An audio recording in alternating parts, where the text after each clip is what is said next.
Crash C-section, what the heck am I talking about? This is a little bit unusual, but I had a conversation with somebody literally 5 minutes ago where this happened to them, and I'd wondered what I would do in this situation. So now I've got a little bit of information about somebody who successfully did this. So a crash C-section is a situation where the technical term would be a perimortem, or perimortem C-section. This is not an emergency C-section where you don't have a C-section planned. It's where your dog died at home and she's got puppies in her, and what are you going to do? So we're going to talk about the process you go through and how this potentially could save the puppies that are inside it. Mum's dead, right? So at what point does this make sense? Look, if your dog is got another 2 weeks to go before whelp, no, it's not happening, because those dogs, they're not going to come out and they're not going to survive. But if it's 3, 4, or 5 days before the due C-section or whelp, then this is something that you could do, and you could save the babies. So you go in there, you see that your dog is dead. How much time have you got to get these puppies out before they're dead? 5 to 10 minutes, that's the time frame. It's not enough time to get to the vet. Certainly not enough time to get to the vet and the vet get prepped up to get this done, because it takes a lot longer than 10 minutes to get a dog prepped up for a C-section. So you're not doing a regular C-section. This is what you can do at home with stuff that you've got in your kitchen, right? So the first thing is you've got to establish that your dog really has died. You don't want to do this, because this is, if your dog is not dead, you do this, your dog will be dead at the end of it, right? So, and I want to preface all this. Remember, I'm not a vet, never done this myself. I found very, very little information. In fact, I found zero information on the net about how you do this to a dog.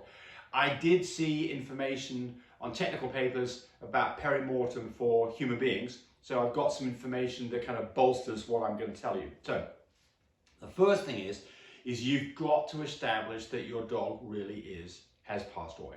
How do you do that? Well, the 3 things that make sense would be pupil response, no breathing, no heart rate. So the pupil response, look at their eyes, touch the eye. If they blink, they're not dead. If you take a flashlight and a dog that is dead will have dilated eyes. And if you take a flashlight and put the flashlight in its eyes will, if it's still alive, its eyes will contract. I don't know how long that reaction will remain after a dog has died. I think within probably a minute of a dog dying that you probably would still see some contraction of the eyes, but certainly I think 5 or 10 minutes you wouldn't. Anyway, so touch the eye, doesn't blink, take a light or put your hand in front of its eye and take it away, see if their eyes have contracted or not. Is the dog breathing? Put your ear right up to its face. If you've got a mirror, put a mirror right in its face and see if you see any condensation on the mirror. Take a tissue paper, put a piece of tissue paper over their nose and see if the tissue paper moves. If the dog's not breathing, that's the next thing. Then listen to their heart. If you've got a stethoscope, listen to their heart. If you don't have a stethoscope, put your head right on their chest and listen for a heartbeat. Put your fingers right here or on the inside of their femoral artery on their thigh. Do you get a heart rate? Do you feel a pulse? Now remember, you could get, you may have a dog that's not breathing that could have had an electric shock and it's not dead yet and could be resuscitated. So this is a kind of a touchy situation about what to determine the dog really is dead. The other thing is, the dog's going to go blue in the lips. So no breathing, no eye reaction, no heart rate, and showing some signs of stenosis, blueness of the lips. That is a dog that probably has had it. But the puppies are still alive. The puppies are not dead yet. So the puppies at this point have been getting oxygenation through the blood supply, through the placenta. The dog is not breathing, so it's not oxygenating its blood, and the heart's not beating, it's not circulating the blood. The puppies are now in there, and they will not live for very long. This is literally counted in minutes. I mean, I don't know whether it's 5 minutes or it's 10 minutes, but it's in that time frame that if you don't get those puppies out into the air within that time frame, they are not going to make it. So you're in for a penny, in for a pound here. How do you go about doing this? Well, after we've established that the dog is definitely dead, we do not want to do this on a dog that is in fact alive. I don't think personally there's much point in calling up a vet or anything else, because you don't have time to react to this. You don't even have time to get a vet on the phone. So what would you do? So first thing is, you should have your emergency kit on hand. And I preached to you about this before. I know that you're going to have a C-section. You don't need this stuff. But this is an emergency. Just like if the dog starts to deliver puppies, you need this stuff on hand. So what do you need?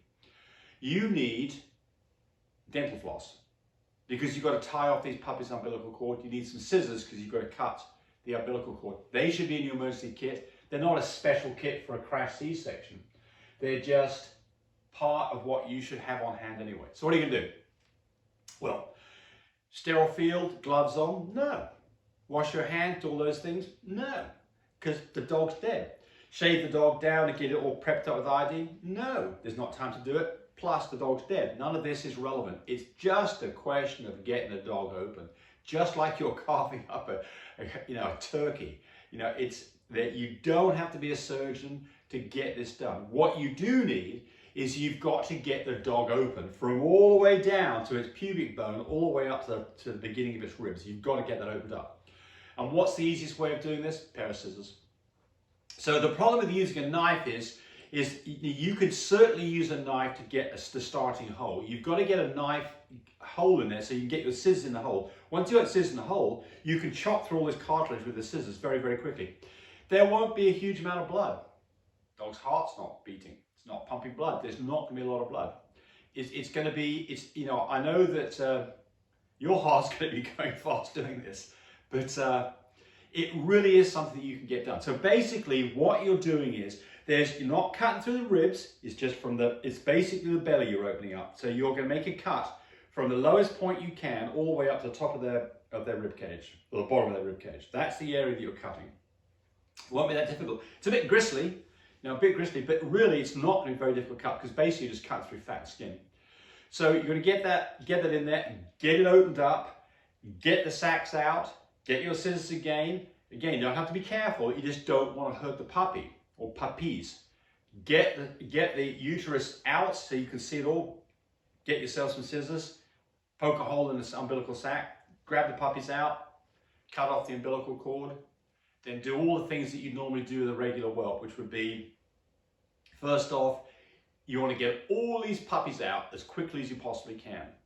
And then, would I go ahead and clamp them off before I suctioned out and got them breathing? Probably not. Because this game, you're in a hurry here. So I would probably get all these puppies out and get all their umbilical cords cut off as quick as I possibly could. And then, especially if they're starting to leak blood all over the place, tie them off with, either use some clamps, forceps on the umbilical cord, or better yet, some dental floss and tie it off. But the important thing here is to get these puppies, suction stuff out of their nose, shake them down, get the fluid out of their lungs, get them stimulated, and get them breathing as quickly as you possibly can. So then what? Well, then your next problem is they may be premature. And if they're premature, you need an incubator, you need oxygen. So those are things that you may not have in your emergency kit, but they're things that we always have. So, in the incubator, get them warm as quick as you can. And then if these puppies are premature, slick faces, oxygen's going to be good too. But you don't have to have the oxygen immediately. That's something that you need, later on in the day. These puppies, if they're born prematurely, if they're 10 days premature, I think you're out of luck. But yeah, I'm a bit rambly here. All right, so let's talk about what the cause of this death could have been. So this particular person called me up and said they found their dog. The dog had gone blue in the face, blue in the lips, blue in the tongue, no heart rate, no eye reaction. She knew what to do. And so she basically got the puppies out. And the puppies are all doing okay. So I congratulations to her. I don't know her name, but congratulations to her, because I think that was a brave thing to do. And she made a decision on what to do, and she reacted on it immediately. So in her situation, she'd had a dog that had died previously, supposedly of peritonitis. And so, or pancreatitis. So got an infection of the pancreas. I suspect that was a wrong diagnosis. And the reason I say that is because, number one, she had another dog that did the same thing. It's going to be a bit tenuous, this relationship I'm going to come up with here. But dogs that have pancreatitis typically don't die just like that. They get sick, they get ill, they're showing signs, they've got fever, they go down over a period of days. They don't go down in a period of half an hour. I suspect this dog had hypoglycemia or eclampsia. I think that's probably what happened to this dog. So what is that? So a hypoglycemia or eclampsia is where you get low calcium levels because she's starting to develop milk. Her calcium level's gone down and they can go into shock, cardiac shock, because of low calcium levels. What's the treatment for this? Blood test, a calcium IV, or at least you could give something like Tums. I suspect those things are not particularly, I mean, I think that the IV is the right way to do it. If you've got, I've done a whole video on eclampsia, you've got to be careful, don't give too much calcium, and it's dangerous to give calcium early if it's not needed because that can mess up their calcium cycle. But I suspect that was the cause of the problem. But there could be other reasons that your dog died. So look around the room before you make the decision the dog has died. Look around the room. Is there an electric cord that the dog has chewed on? Is there some poisons around? Rat bait, snail bait? Is it in the garage? Did she drink some ethylene glycol, antifreeze, car coolant? You know, look around and just take a quick scan around. Can't spend long, because remember, windows are 5-10 minutes. But you can spend 30 seconds or a minute just to look around to make sure you've not missed something that's obvious, that maybe this dog could be revived. All right? Because I don't want you, and remember, don't come back and sue me if you do this, because this is not, I'm not telling you should do this. I'm just telling you what I've thought about and experience a customer had with this. When I say a customer, this is a YouTube follower, not one of my customers for breeding. But yeah, so scary situation, but you're better off having a litter of puppies than having a dead dog and a litter of dead puppies, right? So, but again, you can't go wrong doing this unless you kill your dog that in fact could have been saved. So that's the important point here. Make sure that this dog is dead, and you're going to have to make that assessment yourself, right? So one more time, just to go over this, a lifeless dog is not moving. It could be twitching a little bit, you could have some electrical activity, but it's not going to be responsive on an eye touch. Its pupils aren't going to contract. If you put some tissue or listen to its breathing, they'll have no breathing, no movement of the chest walls at all, no heart rate that you can detect. Going blue, and the lips and the tongue. Those are all signs of a dog that's passed on that you can't do anything about. If I did find a dog that was doing that, I would probably try a few chest compressions on that dog. I do some chest compressions, and I get fairly violent with it. If you break some ribs, you break some ribs.